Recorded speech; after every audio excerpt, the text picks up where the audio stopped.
Buenos días a todos. Este himno me encantó porque va muy de la mano de lo que quiero hablar. Jesús es mi Rey soberano. ¿Cuántos creen eso? Mi gozo es cantar su loor. Amén. Y hay una parte que dice, Señor, ¿qué pudiera yo darte? Nada. Él fue quien tomó la iniciativa. Estamos aquí gracias a Él. Creo que sí hay algo que podemos darle es fidelidad y estar atento a su palabra. Hay un versículo que dice, no recuerdo ahora si hay algo bueno en qué pensar, algo digno, algo justo, en eso pensar. Pero la Biblia se refiere a Jesús porque todas esas características que dice ese versículo no las encontramos en nadie, solamente en Jesucristo. Hemos estado guiándonos por el libro que nos guiamos nosotros para enseñar, para instruirnos, y quiero hacer un breve recuento de lo que hemos visto para ponerlos en contexto y de ahí en adelante continuar. Hablamos de la fe hace 3 semanas, ¿se acuerdan? Hicimos una incisión profunda acerca de la fe, sobre todo dejamos claro que muchas veces confundimos fe con esperanza, y es verdad que la fe es una esperanza, pero a veces decimos yo tengo fe en que esto, aquello, y la verdad la fe es algo más profundo de lo que a veces ponemos en la boca. En ese día hice algo lo que yo llamé anatomía de la fe, ir profundo al concepto. También vimos a Moisés como ese máximo exponente de la fe y estuvimos hablando de cómo el Señor utilizó a Moisés para que un día viniera Cristo. Los que estuvieron acá se recuerdan. Además he tratado de estas enseñanzas ponerla en el grupo de la iglesia por si hay alguien que llegó un poquito tarde o no pudo venir, que tome un ratico en la semana, no por mí, sino por lo que se habla ahí, que es basado en la palabra de Dios. La semana pasada estuvimos hablando acerca de un versículo que yo siempre insisto, hermano, perdónenme si soy reiterativo, pero no soy reiterativo en cuanto a mí, sino en cuanto a la palabra de Dios, porque creo que es bueno. Hay un versículo que usted tiene que tener siempre en su mente, que es Génesis 3:15. ¿Alguien de los que estuvo acá la semana pasada se acuerdan por qué Génesis 3:15 es un versículo crucial en la vida de un cristiano? Vamos a buscar Génesis 3:15, por favor. Y esto apenas estoy en la introducción. ¿Lo puedes leer, hermana Migue? Ok. Génesis 3:15. Pondré enemistad entre ti y la mujer, y vendré entre tu simiente y la simiente tuya. Esta te herirá en la cabeza y tú le herirás en el calcañar. ¿Ustedes vieron ahí en algún lado de ese texto la palabra Jesús? Pero ahí está. Es la primera, Génesis 3:15.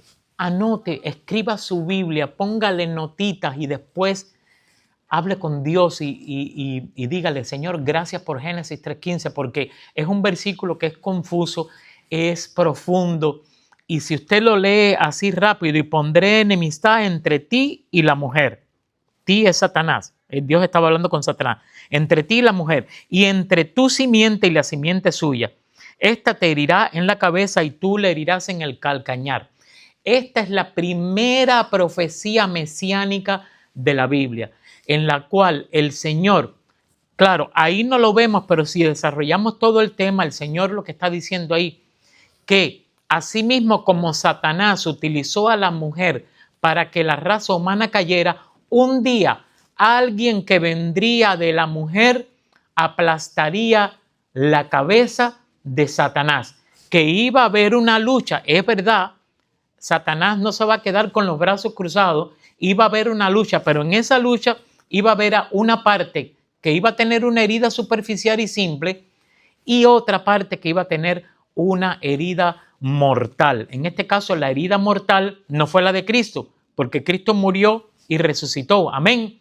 Pero Satanás, aunque no ha llegado el día, ya en este momento está derrotado. De hecho, cuando vemos algunos pasajes en la Biblia, por ejemplo, cuando Jesús llegó a donde está el endemoniado Garadeno, que se acercó, el endemoniado Garadeno le dice, yo sé quién tú eres el santo de Dios, ¿has venido acaso a si tú lo lees en el idioma original, está diciendo, ¿has venido a atormentarme antes de tiempo? Él sabe que va a llegar un tiempo en donde va a ir a donde ustedes saben. Los eruditos llaman a este versículo el protoevangelio. Quizás es una palabra muy técnica, pero proto significa, Eduardo, proto, sí, Eduardo dijo muy bien dicho prototipo. Proto significa el primero de tipo. O sea, por eso cuando tú haces algo que no vas a llevarlo a la casa, haces primero un prototipo, haces un proyecto. Por eso a veces algunos edificios se caen porque en el prototipo no se hicieron los cálculos correctos, pero en este versículo, que es un prototipo del evangelio, en la cual dice que la simiente de la mujer aplastará la cabeza de la simiente de la serpiente. Vimos que la simiente de la mujer es Cristo. La simiente de la serpiente es la desobediencia. ¿Ok? Y dice el Señor, bueno, hoy día, en el momento que está pasando eso, entre ti, o sea, la serpiente, y la mujer, yo voy a poner enemistad, una guerra. Pero no solo aquí, toda la descendencia de la mujer hasta la segunda venida y toda la descendencia de Satanás, que es el pecado, va a haber enemistad. Por eso Jesús les decía a los fariseos, ustedes son de vuestro padre el diablo. Eso ibas a decir. Yo decirte que cuando tienes que buscar las definiciones de lo que se define en el mundo secular en esencia de actividad y acción, en esencia la acción de algo en definición secular y en definición cristiana son completamente diferentes las dos cosas. Y el hecho de que el diablo siempre le ha construido al hombre un factor ilusivo de que por algo que hacen o por concesiones palpables, tangibles que adquieren, ¿no? Pueden ser salvos o ser algo único en su manera, porque la persona piensa, bueno, yo tengo esto porque yo tengo esta cualidad natural, y ahí entra la concepción de que soy único y perfecto y especial, y eso es un factor ilusivo delante de Dios, porque no hay nadie especial, todos somos pecadores y todos estamos caídos en una posición caída hasta que Cristo viene a morar y nos levanta del estado caído en que tenemos. Amén, Eduardo. Muy bien eso que dijiste. Ahora, ¿qué vamos a ver el día de hoy, mis amados? Hoy, según el libro, tenemos que hablar de José. Si hay dos personajes de la Biblia que a mí me encantan por su fidelidad a Dios y que no hay nada que se pueda decir de ellos, es José y es Daniel. No quiere decir que sean los únicos, pero esos dos personajes me fascinan a mí. Por tanto, yo no quiero, el libro nos manda a que hablemos de José en la cisterna, de José cuando cayó en la cárcel y se encontró allí con el copero del rey. Pero, hermano, sinceramente, esas historias las hemos visto montones de veces, ¿sí o no? Yo quiero que vayamos más profundo. Y lo que voy a hablar de ahora en adelante lo quiero partir en dos partes. En vez de José, vamos a ver a José como un tipo de Cristo. Y vamos a ver a la Biblia como el mismo Cristo. Voy a empezar hablando de la Biblia y después voy a hablar de José. ¿Les parece? Pero vamos a orar. Padre, te damos gracias. No hay un momento más sublime, Padre, más importante, más alto, más grande que abrir tu palabra y alimentarse de ella. Porque tu Hijo Jesucristo lo dijo. Si tenemos sed, Y si tenemos hambre y nos alimentamos del mundo, vamos a volver a tener sed y hambre. Pero tú provees un alimento que sacia, Señor. Y esa es tu palabra. Yo te pido, Padre, que me calles, que calles al Norberto que le gusta a veces figurar y que le gusta decir cosas para que la gente diga, ay, como sabe Norberto, calla mi ego, Padre, y engrandece tu espíritu para que el que sea glorificado esta mañana seas tú, tu palabra, tu espíritu, tu Hijo Jesucristo, por el cual estamos reunidos acá, un grupo de hermanos de la Iglesia Bautista Hispanoamericana de Elizabeth. En tu nombre damos las gracias y decimos amén. Bueno, como decía, iba a dividir mi parte, mi estudio del día de hoy, en ver a Jesús en la Biblia y ver a José en Jesús. De forma tal que pensé, siempre me gusta ponerle un título a mis presentaciones como para que la gente entienda un poquito. Pensé en ponerle José, un sello de triunfo, José de la tragedia a la victoria, pero después me vino este título, de la cisterna de José a la cruz de Cristo. Y quiero empezar hablando de la Biblia. Si yo pusiera en mi mano izquierda la perla de gran precio y el libro de Mormón de José Smith, el Ramayana de la India, los 4 libros de Confucio, los libros de Buda, el Corán del Islam, el Vedas, el Hunapinis, el Mahabharata de la India, el Popol Vuh de los mayas, y en mi mano derecha pongo la Biblia, seguramente en peso libra por libra, esta mano mía estuviera así y esta estuviera más liviana. Pero ninguno de estos en su parte sola, ni en su conjunto, puede compararse con la Biblia. La Biblia supera a todos los libros del mundo en profecías exactas en cuanto a arqueología, antropología, genética, biología, física, química, poesía, literatura. Ninguno de ellos explica cuál es el verdadero problema que enfrenta el ser humano. Por ejemplo, Buda pasó toda su vida, y seguramente me han oído decirlo, Buda pasó toda su vida tratando de entender de dónde viene el sufrimiento humano. Cuando Buda estaba en su lecho de muerte con sus discípulos, les dijo, muchachos, no pude entender de dónde viene, sigan ustedes. Sin embargo, nosotros sabemos que el sufrimiento humano viene de Génesis 3.15 para allá. Si usted lee de Génesis 3.15 para allá, va a ver que hubo la primera pelea matrimonial, la primera vez que el hombre se escondió de Dios, la primera vez que vio que estaba desnudo, la primera vez que un hombre mató a otro, la primera vez que empezaron a hacer una construcción para llegar a Dios. Todas las cosas que empezó a hacer el hombre en la carne. Ahora, ninguno de ellos profetizó el orden que aparecían los imperios como lo profetizó el libro de Daniel. Yo no sé si ustedes se acuerdan cuando el faraón tuvo un sueño y había una cabeza de oro, pecho de plata, etcétera, etcétera. Daniel le dice, tú eres la cabeza. Ese era el imperio babilónico. Y de ahí para abajo, Daniel, el Señor a través de Daniel explicó magistralmente que los babilonios iban a ser derrotados por los medos persas por los griegos y los griegos por los romanos, y que cuando estuvieran gobernando los romanos iba a salir una piedra no cortada con brazos humanos que iba a romper los pies que representaba Roma, y de ahí iba a surgir un reino que que nadie lo podría destruir. O sea, Babilonia iba a caer, Medo-Persa iba a caer.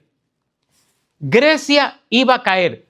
Roma cayó. Pero el reino de Dios que se instituyó cuando el Señor Jesucristo llegó acá, dice el Señor Jesucristo, las puertas del Hades no podrán sobre ella. Y miren que han venido gente. Madonna dijo que iba a acabar con el cristianismo. Yo no sé si usted lo vio.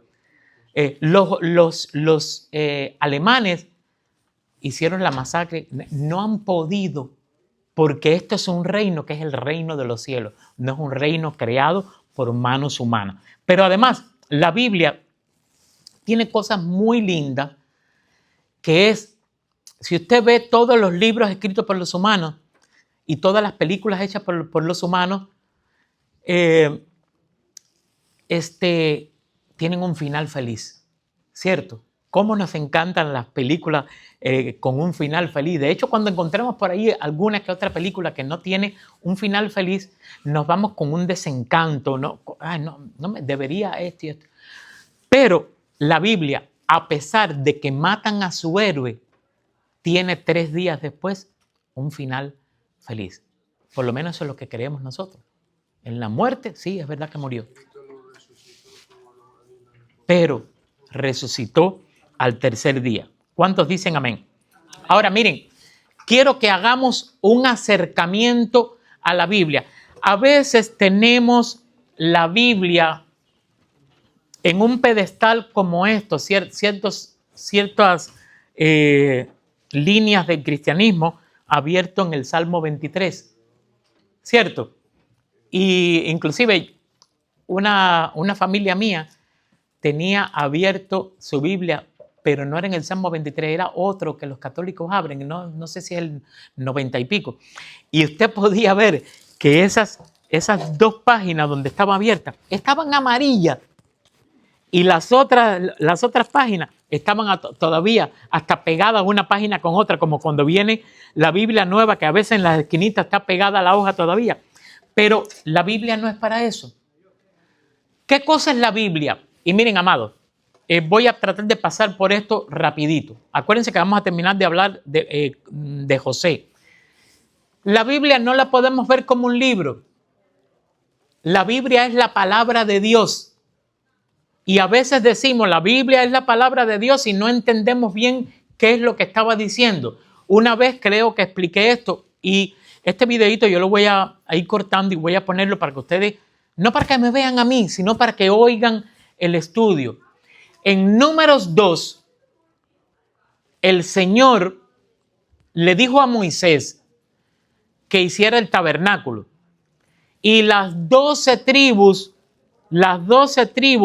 habitaron, se asentaron alrededor del tabernáculo, todas mirando al tabernáculo, todas. Cualquier tribu que se levantaba, ahí estaba el tabernáculo. El que estaba allá estaba mirando para acá, el que estaba aquí para acá. Y así estaban las 12. Y el pueblo podía ver visiblemente cuando Dios estaba en el tabernáculo, porque había, como en esas casas de campo, chimeneas humeando. Ahí se veía el humo de Dios saliendo de ahí. Esa era la presencia de Dios en medio del tabernáculo. Ahora, si usted va al Nuevo Testamento, al libro de Juan, dice, y el verbo de Dios se hizo carne. Y por ahí un versículo más abajo dice, y habitó entre nosotros. Y vimos su gloria. Y si usted estuviera leyendo esa parte que dice, y habitó entre nosotros, adivinen qué palabra es esa. Tabernáculo. Lo que pasa es que no se puede, debería decir, el verbo, la palabra de Dios, se hizo carne, se hizo un hombre. O sea, quien habla en la Trinidad vino en forma de hombre y tabernaculizó entre nosotros. Esa palabra no existe, pero hubo que poner y habitó entre nosotros. Eso quiere decir que ahora aquel Dios que veía el pueblo hebreo allá en Números 2, nosotros tenemos una ventaja porque Él vive dentro nuestro a través de su Espíritu Santo. Entonces, esta es la palabra de Dios. Y entre Juan y Génesis 1 hay un tremendo vínculo. Porque tenemos que ver esto mucho más allá. Por eso dice que la palabra de Dios es viva y eficaz. Es vivo porque Cristo vive. Y entra y penetra. Y usted ve a alguien que el pueblo y la familia no daba 25 centavos por ellos, pero la Biblia lo coge y lo hace una gente nueva, lo hace una persona nueva, un nuevo corazón, un nuevo pensamiento, una nueva canción. ¿De dónde viene eso? Porque el hombre toda la vida ha querido ser mejor, pero por su propio esfuerzo. Como la Biblia es la palabra de Dios, si usted va a cada libro de la Biblia, Génesis habla de la creación. Pero cada Biblia, cada libro de la Biblia representa algo del carácter de Jesucristo. Después, si ustedes quieren, yo se lo paso por el chat. Yo traje unos ejemplos nada más. Por ejemplo, en Génesis, Cristo es la simiente de la mujer.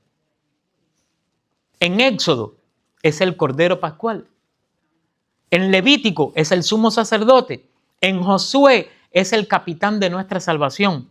En Esther, el protector soberano de su pueblo. En los salmos, Él es nuestro canto. ¿Ustedes sabían que los salmos es como ese himnario que tenemos nosotros ahí? Pero escrito en la antigüedad. En Proverbio, Él es nuestra sabiduría. En Isaías, es el Mesías prometido. El de Daniel me encanta. En Daniel, Cristo es el cuarto hombre en el horno de fuego. En Mateo el rey, en Marco el siervo, en Lucas el hijo del hombre, en Juan el hijo de Dios, en Hebreos el sumo sacerdote, en Santiago la fe puesta en acción, en Primera de Pedro, que los católicos dicen la piedra es Pedro, la piedra es Pedro, y el mismo Pedro dice no, la piedra es Cristo. En Apocalipsis, Él es el Rey de reyes y Señor de señores. O sea, que la Biblia no es solo un montón de hojitas pegadas para que nosotros nos aprendamos historias bonitas. La Biblia comienza diciendo, en el principio, creó Dios los cielos y la tierra. En el principio creó Dios los cielos y la tierra. La Biblia empieza diciendo en el principio Dios y termina diciendo, el último versículo, la gracia de nuestro Señor Jesucristo sea con todos vosotros.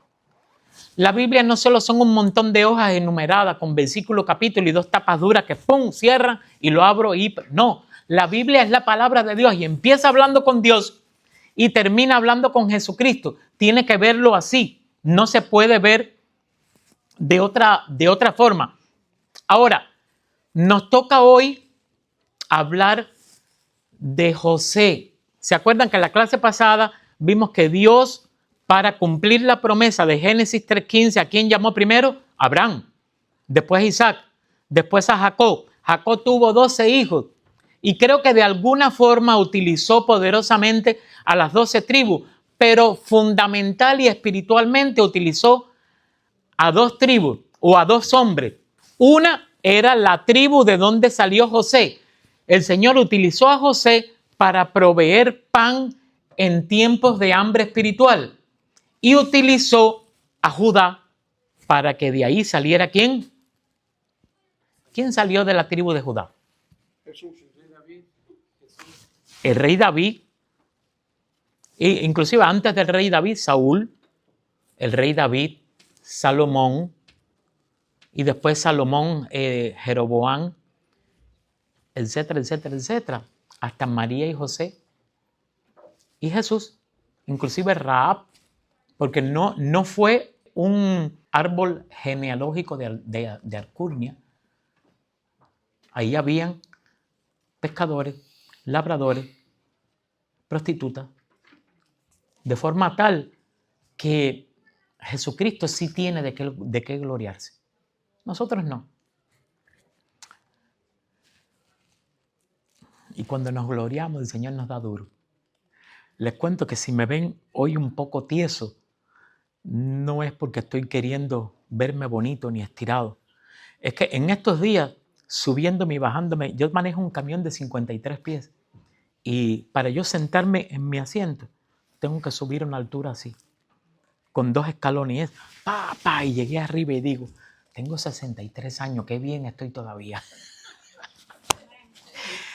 Y cuando me bajé, me dio un tironazo a la columna y estoy que no puedo ni caminar. Para que las revelaciones de Dios no me exaltaran grandemente, me fue dado un aguijón en la carne para que yo me gloríe en Él y no en mí mismo. Gracias, Señor, por esa tiesez que tengo en la... Vamos a ir a José. Y asimismo, como cada libro de la Biblia habla de Jesucristo, así como toda la Biblia habla de Jesucristo, viéndolo de un modo macro desde afuera, cuando lo vemos en un modo micro, todos los personajes de la Biblia también son, o la mayoría, un tipo de Jesucristo. Por eso vamos a establecer una comparación entre José y Jesús. Miren cuántas cosas, no accidentalmente, sino escogidamente, Dios prepara para sus hijos. Y si el día, dice la palabra ahora en el Nuevo Testamento, que tenemos la mente de Cristo, ¿verdad? Si tenemos la mente de Cristo, deberíamos tener las actitudes de Cristo. Voy a centrar esta parte en lo siguiente. Y esta parte le llamé de la cisterna de José a la cruz de Cristo. Miren cuántas coincidencias. Jesús y José, los dos, ahorita los voy a explicar algunos, no todos. Jesús y José, los dos eran amados por su padre. Jesús y José, los dos fueron rechazados por sus hermanos. Jesús y José, los dos fueron no solo traicionados, sino vendidos por un precio en plata. Jesús y José, los dos fueron falsamente acusados. Jesús y José, los dos sufrieron aunque eran inocentes. Jesús y José, los dos fueron exaltados después de su humillación. Jesús y José, los dos fueron salvadores en tiempo de hambre espiritual. Jesús y José, los dos perdonaron a quienes lo traicionaron. Jesús y José, los dos no fueron reconocidos por sus hermanos en la primera venida, pero sí en la segunda. Jesús y José, los dos instrumentos de salvación para muchas naciones. Y último, Jesús y José, los dos fueron despojados de sus vestiduras. Por tanto, tenemos que empezar a ver los personajes bíblicos como más allá de una historia bonita. Porque a pesar de que es una historia excelsa, sublime, tremenda, hay un mensaje anticipado para nosotros en el Antiguo Testamento que se cumple en Jesucristo. Y quiero darle una breve explicación. Número 1, amados por su padre. José, y amaba a Israel. Este Israel no habla del pueblo, sino de Jacob. Y amaba Israel a José más que a todos sus hijos, porque lo había tenido en su vejez y le hizo una túnica de diversos colores. Eso está en Génesis 37:3. Pero Jesús es el Hijo amado del Padre. Dice, y hubo una voz del cielo que decía, ¿qué decía? Este es mi Hijo amado. Hubo 2 veces, uno dijo en quien tengo complacencia y después dijo a él oíd. ¿Es una simple coincidencia? Yo creo que no. Esto es gracia. Número 2, los dos fueron rechazados por sus hermanos. José, en Génesis 37:4, y viendo sus hermanos que su padre lo amaba más que a todo, le aborrecían y no podían hablarle pacíficamente. Buenos días, adelante, bienvenido. No le podían hablar tranquilamente porque lo odiaban. A lo suyo vino y los suyos no le recibieron. Porque, otro versículo, porque ni aun sus hermanos creían en él. En este versículo quiero detenerme 2 minutos, porque a veces pensamos que el pasaje dice, a los suyos vino y los suyos no le recibieron. No es así. Primero hay la palabra suyo en singular y suyos en plural. Dice, a lo suyo vino. El que quiera buscarlo, eso está en Juan 1:11 y también en Juan 7:5. Dice, a lo suyo vino. ¿Qué ustedes creen que significa ese a lo suyo en singular? ¿Ah? A cumplir su ministerio. Eso era trabajo. Nosotros los latinos, cuando nos encontramos con alguien que nos juntamos para hacer un trabajo, ¿cómo estás? Nos abrazamos, nos besamos, un cafecito. Cuando terminamos decimos, bueno, ahora sí, a lo que vinimos. Esa es la forma. A lo suyo vino. Y ahora sí, a los suyos, ahí se refiere a su pueblo, a los judíos. Él vino a hacer su trabajo, a hacer su misión. ¿Usted sabe por qué se llama Jesús, pero decimos Jesucristo? Jesús era el nombre y Cristo quiere decir enviado, Mesías. Entonces, Él fue el enviado. Entonces, por eso a lo suyo vino. Él vino a hacer su trabajo, pero los suyos no le recibieron. Y casi siempre le echamos las culpas a los judíos, pero hoy día hay muchos que no le han recibido. ¿Hay alguien acá que no ha recibido a Cristo todavía? Todos los han recibido. Amén. Pero también ambos fueron traicionados y vendidos por plata. José dice, y pasaron los hombres mercaderes madianitas y sacaron ellos a José, los hermanos, de la cisterna y le trajeron arriba y le vendieron a los ismaelitas por 20 piezas de plata y llevaron a José a Egipto. Eso está en Génesis 37, 28. Pero Jesús, no hay un hombre ni una circunstancia en su vida ni en la Biblia que pueda decir lo que me pasó a mí está por encima de lo de Jesús. Jesús cumplió toda la agonía, toda la traición, toda la mentira, para que ningún hombre pueda gloriarse de que otro hombre le hizo a él algo mayor a lo que a él le hicieron. Por eso él manda a que perdonemos. ¿Y qué cosa es el perdón? Bueno, mira, hay algo tremendo acá. Cuando vamos a la oración, hay una parte que se derrumba si usted no ha perdonado. Hay una parte de la oración que dice, Señor, perdona nuestras ofensas como también nosotros perdonamos a los que nos ofenden. Si ustedes ven ahí, el autor está diciendo, perdona nuestras ofensas. Eso es la que vayamos a hacer al futuro. Pero cuando habla de él, dice, como nosotros perdonamos. O sea, ya lo hicimos. Básicamente, el autor está diciendo, Señor, perdóname.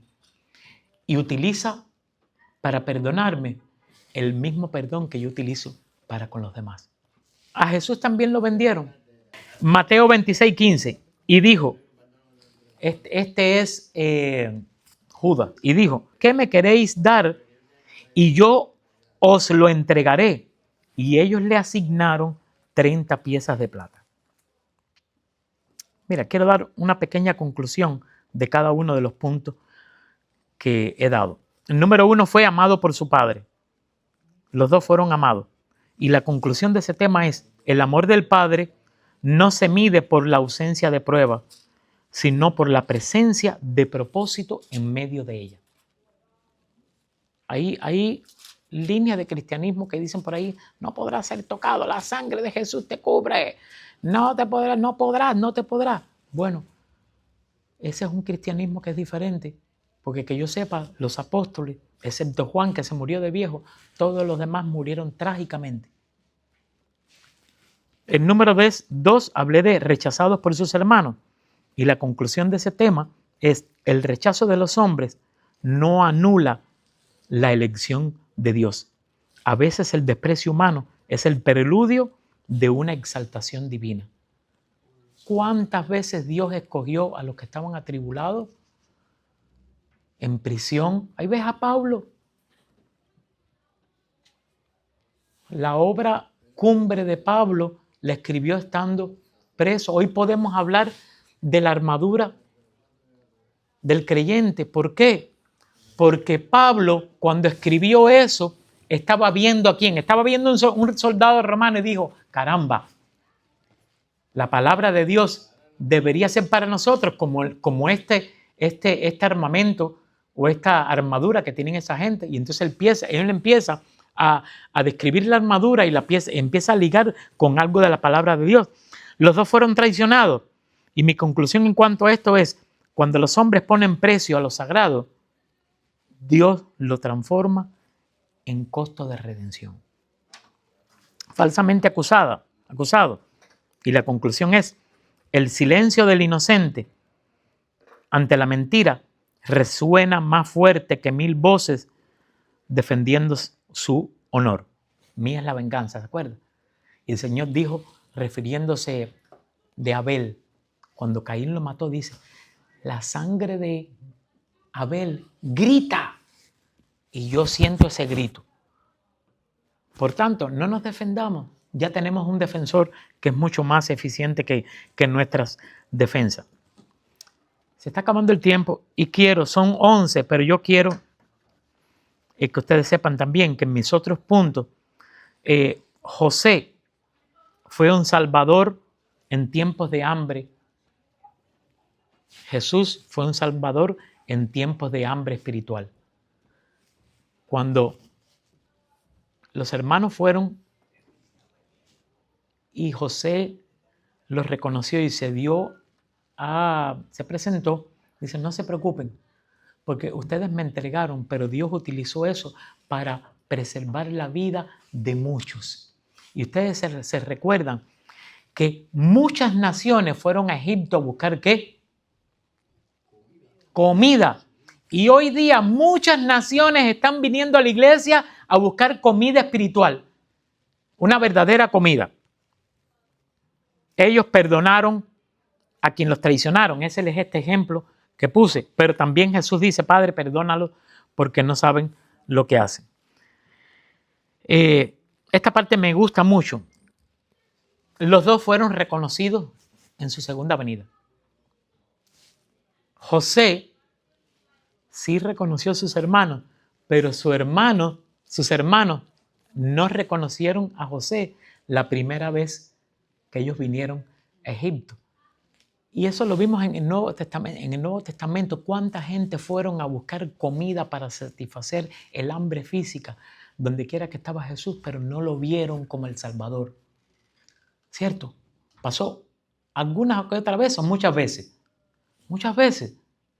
Y José también, los hermanos fueron allá y no vieron a ese dador de comida como el hermano de ellos. Pero la segunda vez, tiene que ver la película. La película a veces tienen cosas que se salen del guión, porque una historia que la Biblia cuenta en 7 párrafos, para hacerlo una película de 1:30, 1:40, hay que ponerle más texto, más diálogo, más escena. Pero básicamente eso fue lo que pasó. Los hermanos, cuando fueron la primera vez a Egipto, no reconocieron a su hermano, al que habían traicionado. Jesús, cuando vino, no vieron en Jesús a ese hermano que vino a salvarlo y lo traicionaron. Lo que el mundo no reconoció en su primera venida, lo confesará de rodillas en la segunda, porque dice la palabra que toda rodilla se doblará. Y ahí no está hablando solo de los cristianos. Aunque ya sea tarde, si el Señor viene antes que nosotros muramos, ¿Se dice muramos o muéramos? No sé, usted me entendió. ¿Ah? Muramos. Si morimos hoy, vamos a su presencia. Si Él viene, todo aquel que no creyó en Él va a tener que doblar rodillas y sí, Señor, es verdad. Tú tenías razón. Y lo dice la palabra de Dios. Los dos fueron despojados de su vestidura. Aquella túnica bonita que hizo Jacob y que lo distinguía a su hijo José por sobre todos los demás, era la envidia de todos sus hermanos. Y ellos le quitaron esa túnica para llevarla como una prueba engañosa delante del padre con manchas de sangre de un animal a su padre. Pero dice la palabra de Dios que cuando lo hubieron crucificado, repartieron entre sí sus vestiduras, echando suerte. Estas ropas sí estaban manchadas con la sangre de un cordero de verdad, el último. De ahí para atrás, todos los judíos todos los años mataban un cordero. Cuando Él se reunió con sus discípulos, dice, ¿cuánto he deseado hacer esto antes que perezca? ¿Usted se imagina que Jesús deseaba morir por usted y por mí? Quiero terminar con esto. Ni José, ni Abraham matando a su hijo, ni todo lo que perdió Job se compara a lo que perdió Cristo por nosotros. Aquí deberían decir amén, no a mí, sino a la palabra de Dios. Y quiero que hagamos un ejercicio, porque a veces, hermanos, somos muy quejosos. Nos pasamos la vida entera quejándonos de todo.